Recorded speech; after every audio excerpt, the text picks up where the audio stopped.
18 юни 1815 година. Европа е на прага на решаващ сблъсък.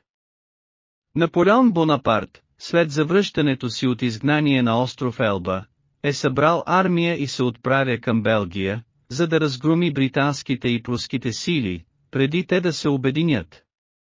Това е неговата последна надежда да върне своята империя. Днес ще разгледаме предисторията, причините, военните действия и последствията от битката, която слага край на една епоха. След поражението си в Русия през 1812 година и последващите битки срещу коалициите, Наполеон е принуден да абдикира през 1814 година и е заточен на остров Елба. Но през февруари 1815 година той бяга и се завръща във Франция, където е посрещнат с ентусиазъм. Това е началото на периода, известен като «100 дни». Монархиите от седмата коалиция, в лицето на Великобритания, Прусия, Австрия и Русия, отказват да признаят неговото управление и започват да събират армиите си. Тези на херцог Уелингтън, известен със своята хладнокръвност и предпазливост, и генерал Гебхард Леберехт фон Брюхер, решен да отмъсти на французите, се разполагат в близост до североизточната граница с Белгия. Наполеон решава да ги атакува преди да се обединят и навлязат заедно във Франция. Императорът решава да атакува по-отделно двете армии на Великобритания и Прусия, като се надява да разгроми съперниците си по-отделно, преди те да се обединят. И така се изправят френската армия срещу съюзническите сили.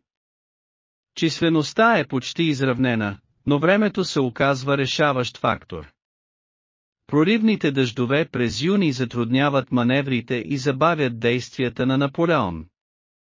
Френските оръдия, основното му стратегическо предимство, не могат да функционират ефективно в кълта. На 16 юни се водят две битки. При Кадърбра и Лини. При Кадърбра френските войски, командвани от маршал Мишел Ней, побеждават обединените британско-холандски войски. В битката при Лини Наполеон разгромява по малобройните редици на прусите, но не успява да ги разгроми напълно, което се оказва фатална грешка в последствие. Стратегическият му замисъл за момента успява, разбива противниците си по-отделно. Новият пруски главнокомандващ Август фон Гнейзенау успява да събере каквото е останало от пруската армия за нова атака срещу французите.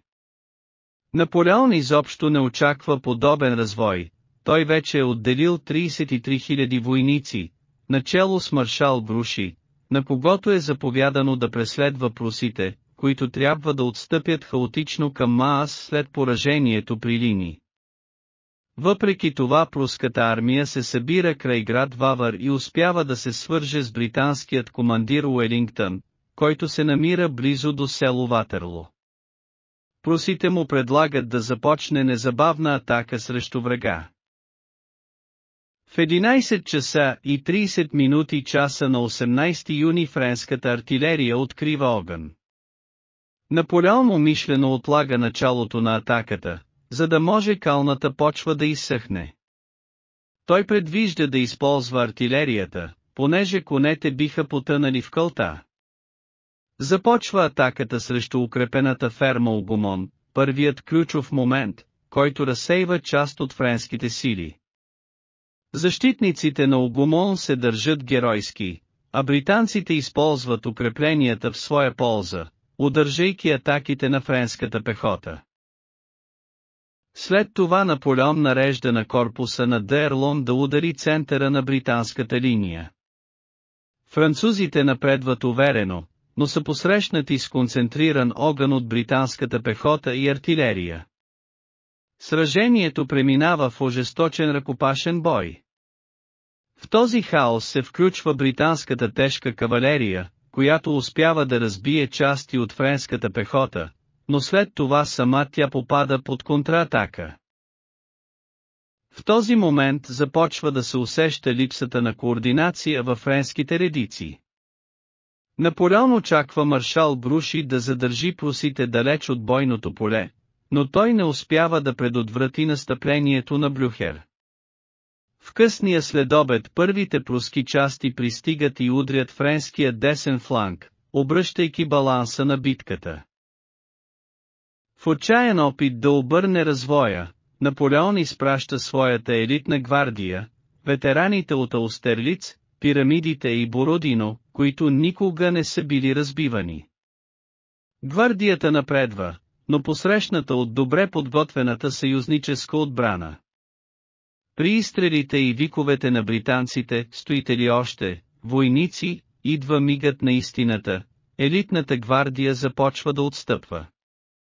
След призива на британски офицер, храбри французи, предайте се, френският офицер Камброн отговаря, гвардията умира, но не се предава. Разстрелват гвардейците от упор с топове. Френската армия изпада в паника. Войниците започват да бягат, а разгромът е неизбежен. Наполеон осъзнава, че битката е загубена. Той отстъпва и скоро е пленен. Този път заточението му е окончателно, на остров Света Елена, далеч от Европа. Битката при Ватерло слага край на една епоха и предопределя бъдещето на континента. Причините за поражението му включват лошите метеорологични условия, грешките в координацията, подценяването на пруската намеса и непробиваемата британска защита. Политическите последици са огромни. Франция е поставена под реставрация на Бурбоните с Луи XVIII. Конгресът във Виена, който вече е заседавал, затвърждава новия ред в Европа, а Наполеоновата заплаха е окончателно елиминирана. Великобритания и Прусия засилват влиянието си, а Австрия и Русия укрепват позициите си в европейската политика. Вестниците по онова време отразяват битката с голям интерес. Британската преса ликува, представяйки победата като триумф на справедливостта над тиранията. Френските вестници, от друга страна, са разединени, някои обвиняват предателство в редиците на армията, други признават стратегическите грешки на Наполеон. Немските издания подчертават героизма на пруските войнски и ролята на Блюхер в победата. Битката при Ватерло винаги трябва да ни напомня, че дори най-великите лидери могат да загубят не заради липса на умение, а заради съдбата и грешките в планирането. Ако епизодът ви е бил интересен, не забравяйте да харесате и да се абонирате за още исторически разкази.